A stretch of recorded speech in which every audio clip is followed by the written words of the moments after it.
So water damage is our most common job. I would say probably about 60% of our jobs come from water damage. The biggest thing is just getting there quick and controlling those conditions. I always tell the homeowners, look, we got to get you hooked up on life support here because we need to stop mold in its tracks. Depending on what type of water it is, also depends on what actions we take too. For the extraction process, you're going to take either one of the pump trucks. So we have two of them.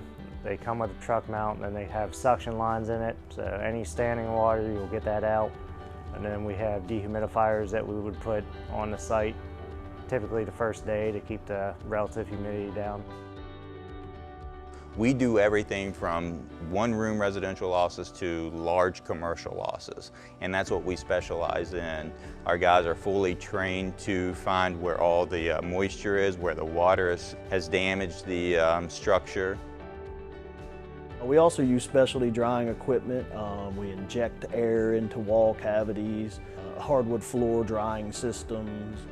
Just an array of specialty drying equipment to help us deal with bound water. Once we get all the water out, we usually just try to dry it. I mean, if it's clean water, we can usually dry everything.